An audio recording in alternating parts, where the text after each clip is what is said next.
today we're going to take a closer look at the dual edge ruler and all the great designs you can do with it.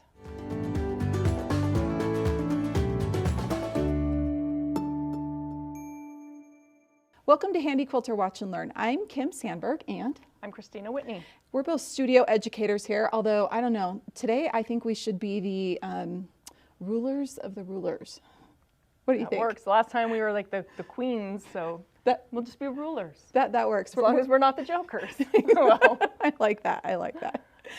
So today we want to take a closer look at one of our new rulers, the dual edge ruler. So, Christina. So this is our dual edge ruler.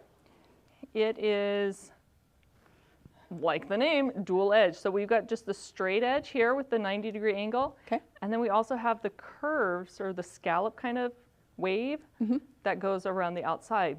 So multiple uses for this ruler. I do have a quilt here that I am using this ruler on.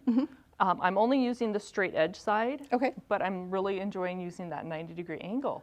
So this is just the right size for me for right angles. Like I've used some that are too big and some that are too small.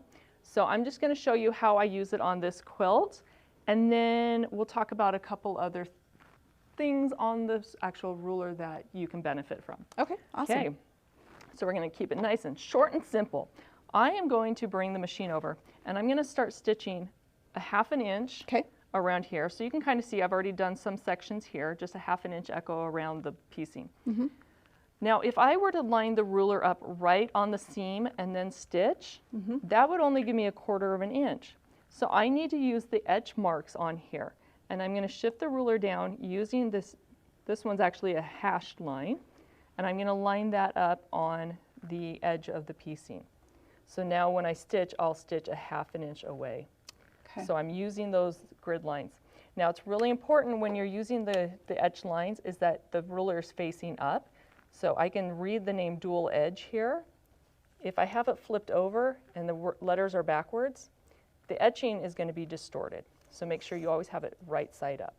Okay, I'm going to swing the machine over here and I'm going to put the ruler in position. Okay, now I'm also going to shift it down just a little bit because I want to be able to use the etch lines to know where to start. So I'm going to come down my 1/2 inch. So I want my needle to line up with this 1/2 inch line here. So I'm just going to bring that over, bring up my bobbin thread. And then I'm going to bring this back and I'm just going to drop my needle there in place. Now I can line the ruler back up here with my fabric. Okay. Now I've got my settings at 25 on cruise, 12 stitches per inch, needle in the down position when I stop. Okay.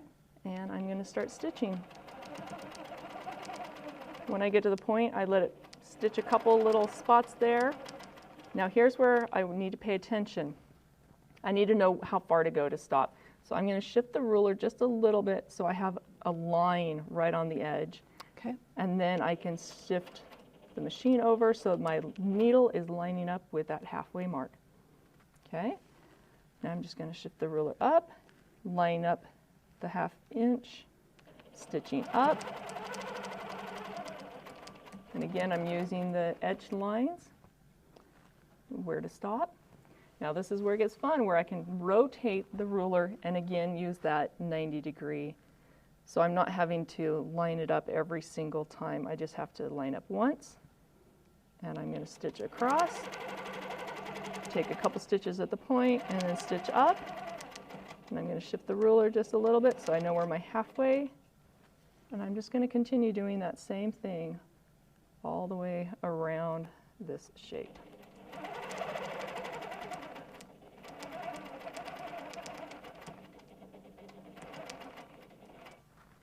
So if I wanted 3/4 inch, I would just use the next etch line.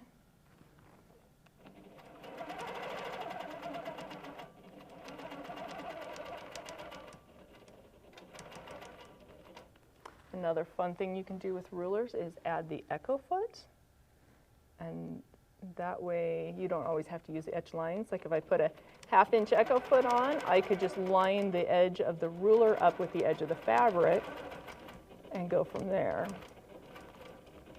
And you'll also notice that I'm kind of moving my hands, making sure that I always have good control. Okay.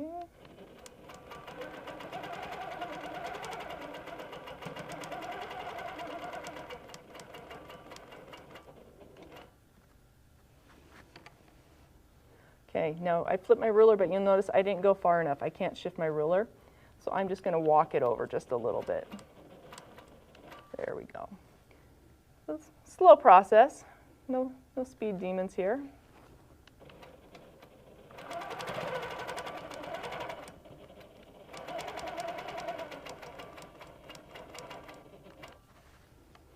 We can really see how straight my piecing is. So just a little background. This is a grandma quilt. I've got lots of grandma quilts. My grandma cut all of these rectangles out by hand, and she has since passed away, and so I've been working on finishing up all of her projects. So. Did she cut them with scissors or with a rotary cutter? I never once saw my grandma use a rotary cutter, but when she passed away, she did have a rotary cutter, so I am assuming that these were done by hand. None of them are the same size.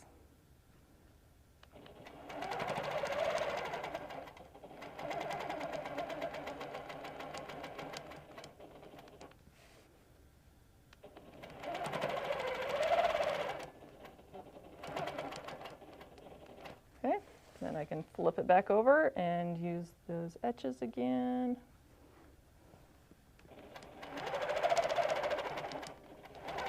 And I think this is going to be the limit of my throat space, so I'm going to stop there.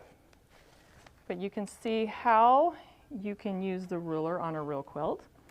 Now let me just move this machine out of the way. We'll show a couple other little fun things on this ruler. So if you look at the dual edge, you'll notice there's these lines going across. Mm-hmm. These are fantastic because let's say I wanted to do like a chevron or something, so I'm going to move this out of the way. I'm going to use those lines and line them up with the seam of my quilt. Say I'm in a border and I can do a triangle and then move it over, and again line up those with the seam, and then I'm always keeping that nice and straight and lined up. And you can also do the same thing using the wave on the outside and shifting it over and lining it up.